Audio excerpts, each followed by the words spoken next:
लोकसभा चुनाव 2024 को लेकर बीएसपी की तैयारियां भी अब तेज हो गई हैं। आपको बता दें कि लोकसभा चुनाव से पहले एक्शन मोड में मायावती है।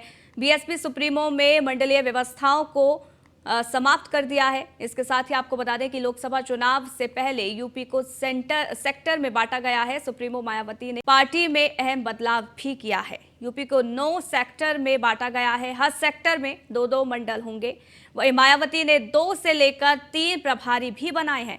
प्रभारी मायावती को सीधे पूरी रिपोर्ट सौंपेंगे। तो यहां पर बीएसपी अब लोकसभा चुनाव 2024 को लेकर लगातार तैयारियां कर रही हैं और इसी को देखते हुए मायावती ने कार्यकर्ताओं को तमाम तरीके के निर्देश दिए हैं। तो यहां पर एक्शन मोड में मायावती हैं। बीएसपी सुप्रीमो ने मंडलीय व्यवस्थाओं को समाप्त कर दिया है। अश्विनी हमारे संवाददाता लाइव जुड़ गए, उनसे जरा जानकारी ले लेते हैं। अश्विनी, बीएसपी की अब तैयारियां यहां पर शुरू हो गई हैं और एक अहम निर्णय लिया गया है। मंडलीय व्यवस्थाओं को ही समाप्त कर दिया गया है। फिलहाल इसको लेकर क्या जानकारी? बिल्कुल, अगर बात करें बसपा सुप्रीमो मायावती नए रोज प्रयोग कर रहे हैं, क्योंकि उनको बखूबी पता है कि 2019 का चुनाव उनके लिए कितना कठिन रहा। क्योंकि उस दौरान जो है समाजवादी पार्टी के साथ उनका गठबंधन था, उसके बावजूद भी मात्र 10 सीटें ही जीत पाई थी। उसके बाद जब हाल ही में देखा गया कि जब जो विधानसभा चुनाव हुए थे 2022 में, उसमें एक सीट पर ही सिमट गई। निकाय चुनाव हुए, निकाय चुनाव में भी यही स्थिति रही। 2017 का निकाय चुनाव हुआ था, उसमें 2 जो है मेयर बसपा के थे, लेकिन इस बार एक सीट मेयर की नहीं जीत पाए। तो ऐसे में कहीं ना कहीं अब व्यवस्थाओं को बदलने का काम मायावती के द्वारा किया जा रहा है। निश्चित तौर पर मायावती ने अब सेक्टर जो व्यवस्था, माफ कीजिएगा, मंडलीय व्यवस्था था, उसको समाप्त करते हुए सेक्टर व्यवस्था लागू कर दी है। सेक्टर व्यवस्था के तहत 9 सेक्टर पूरे प्रदेश में होंगे और एक सेक्टर में 2 मंडल होंगे।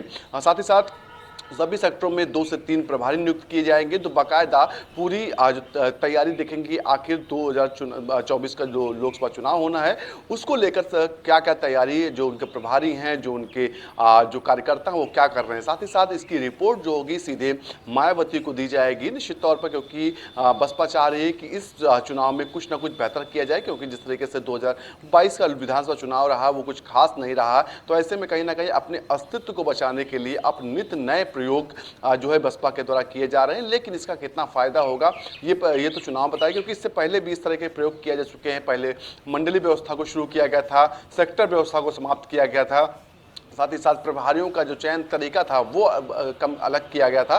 तो ऐसे में कहीं ना कहीं अब क्या कुछ होगा, ये हालांकि 2024 का चुनाव हुआ, वोटिंग होगी, परिणाम आएंगे, वो बताएंगे। लेकिन ये है जरूर है कि मायावती अब चुनावी तैयारी में लग चुकी हैं और लगातार देखा जा रहा है। पिछले अगर 2 महीनों की बात करें, बैठकों का सिलसिला जारी है।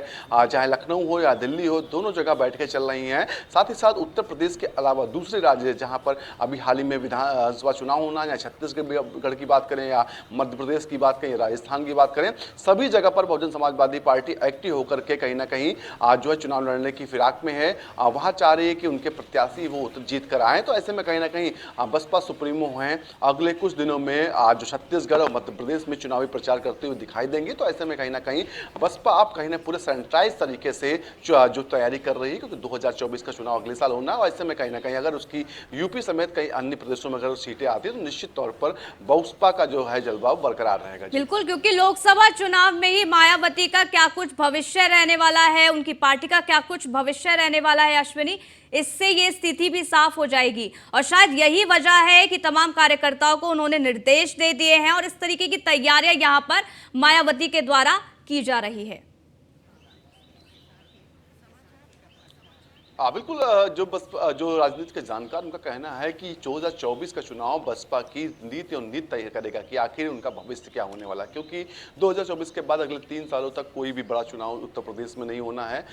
तो ऐसे में कहीं ना कहीं अगर बसपा इस चुनाव में बेहतर परफॉर्मेंस करती है, कहीं ना कहीं हालांकि बसपा चाह रही है कि उसका गठबंधन भी तमाम पार्टियों से हो जाए। वो खुल के किसी के विरोध में नहीं बोल रहे, सिर्फ समाजवादी पार्टी को टारगेट करें, चाहे कांग्रेस हो, चाहे RLD हो, या फिर तमाम अन्य पार्टियां हों।